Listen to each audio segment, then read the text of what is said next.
Deuteronomy chapter 2, we journeyed back into the wilderness in the direction of the Red Sea, as the Lord had told me, and skirted Mount Seir for many days. Then the Lord said to me, "You have been skirting this hill country long enough. Head north, and charge the people as follows. You are about to pass through the territory of your kindred, the descendants of Esau, who live in Seir. They will be afraid of you, so be very careful not to engage in battle with them. For I will not give you even so much as a foot's length of their land, since I have given Mount Seir to Esau as a possession. You shall purchase food from them for money, so that you may eat, and you shall also buy water from them for money, so that you may drink. Surely the Lord your God has blessed you in all your undertakings. He knows you're going through this great wilderness.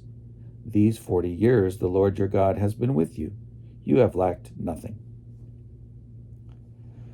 So we passed by our kin, the descendants of Esau, who live in Seir, leaving behind the route of the Arabah, and leaving behind Elat and Ezion-Geber. When we had headed out along the route of the wilderness of Moab, the Lord said to me, "Do not harass Moab or engage them in battle, for I will not give you any of its land as a possession, since I have given Ar as a possession to the descendants of Lot. The Emim, a large and numerous people, as tall as the Anakim, had formerly inhabited it. Like the Anakim, they are usually reckoned as Rephaim, though the Moabites call them Emim. Moreover, the Horim had formerly inhabited Seir, but the descendants of Esau dispossessed them, destroying them and settling in their place, as Israel has done in the land that the Lord gave them as a possession. Now then, proceed to cross over the Wadi Zered."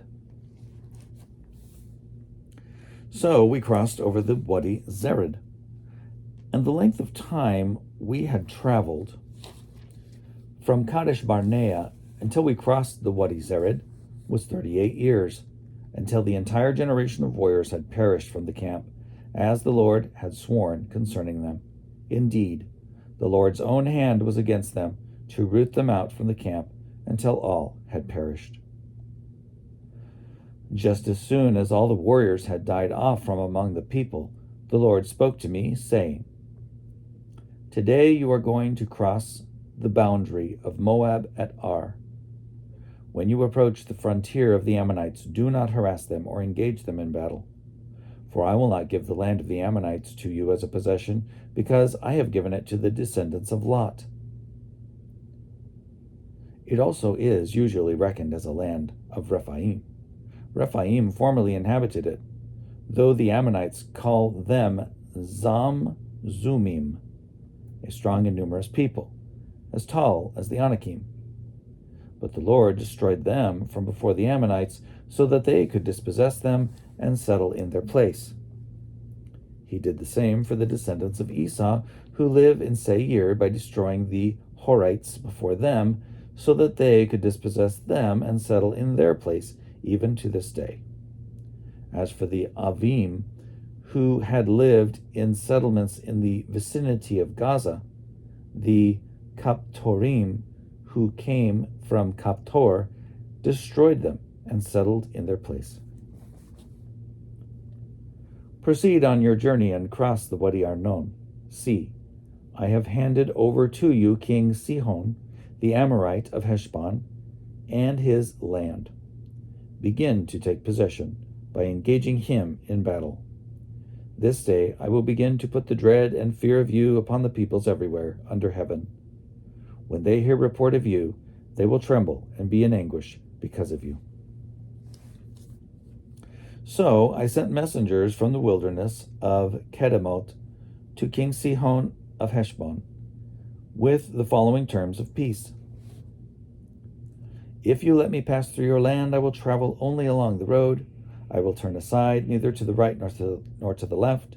You shall sell me food for money, so that I may eat, and supply me water for money, so that I may drink. Only allow me to pass through on foot, just as the descendants of Esau who live in Seir have done for me, and likewise the Moabites who live in Ar, until I cross the Jordan into the land that the Lord our God is giving us.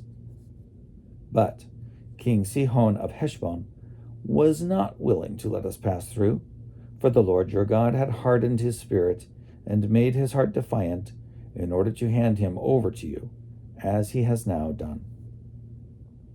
The Lord said to me, See, I have begun to give Sihon and this land over to you. Begin now to take possession of his land. So, when Sihon came out against us, he and all his people, for battle at Jahaz, the Lord our God gave him over to us, and we struck him down, along with his offspring and all his people. At that time we captured all his towns, and in each town we utterly destroyed men, women, and children. We left not a single survivor. Only the livestock we kept as spoil for ourselves, as well as the plunder of the towns that we had captured.